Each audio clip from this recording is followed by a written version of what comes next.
But because today is Merlot Monday, I want to bring out someone to kind of do a little bit of a wine tasting.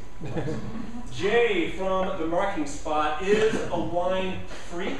He has done lots of wine in the past. And so Jay, walk us through a little bit of a tasting as to what we're enjoying. We'll do tasting in a plastic cup.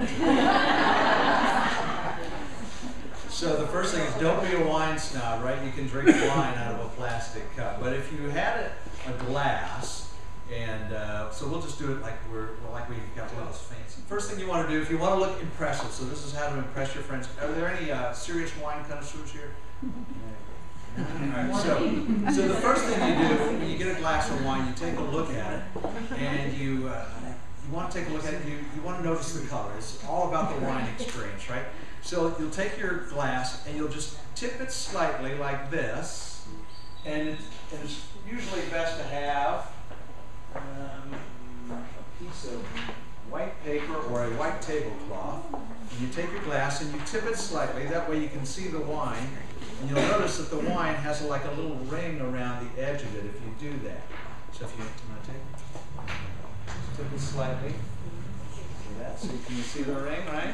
And then you also get to notice the color of the wine. And the more brighter the color, typically, the more brighter the color, the more ruby red, especially with the Merlot, the younger the wine is. It hasn't aged as much. The more brownish the wine gets, means it's typically an older wine. So that's the way you take a look. Oh, this is a pretty young wine here. That's how you can start impressing your friends. This is pretty young right here. Okay, wow, I didn't know that. So then the next thing you want to do after you've tipped it, when you bring it up, you can look at the side of the glass, and this is a plastic glass, so this is not going to look as good. But you will see some runners down the side of your glass, and those are called legs. Okay, and so you say, oh, let's see, ooh, this has got some legs, and now you're really impressive. And what legs are indicative of are alcohol content, usually. Usually the higher the alcohol content, the more legs you will see. And wines nowadays, especially out of California, are made with higher alcohol content because they're made for Americans. And Americans, we drink wine to get drunk. So that's why you'll see California wines typically have a higher alcohol content than European wines or old world wines. There's another term for you. Old world, new world. And you can use the air quotes, they're optional. But old world is usually from Europe, Italy, Spain, France, and Germany. New world is California, South America, Australia. Those are new world wines. And New Zealand.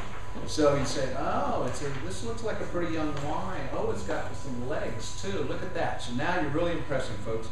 The next thing you want to do is you want to swirl your wine without spilling it all over your white shirt. So this takes some getting used to. So you swirl it a little bit, and then you sniff. So you tilt and you put your nose. Go ahead and put your nose in the glass. And take a deep breath. Now, what you're doing when you swirl it is you're basically atomizing the wine. So you're vaporizing it a little bit, so the particles come up a little bit, so you can sniff it better. So you swirl it, stick your nose in and sniff it, and then here's where I like to close my eyes because it looks impressive. And so you close your eyes and you take a deep breath, and you just enjoy the wine experience. And then you start naming off. Oh, I smell. And you start naming off things that people really don't know what they smell like. Black currant, boysenberry, and so you do that, and so you get that, and then you say, okay, now I'm ready for a taste.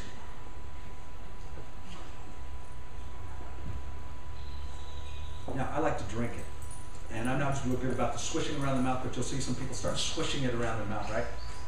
And you let it lay on your palate, and then you swallow it. There's a lot of wine tasters they'll spit it out because they'll get drunk if they don't. And then, so you just let that linger on your tongue and say, oh yeah, that's good. I can taste, and there's where more stuff that people don't know really what it tastes like shoe leather, tobacco, and what's another one? Anise, because nobody really knows what anise tastes like unless you really know what anise tastes like.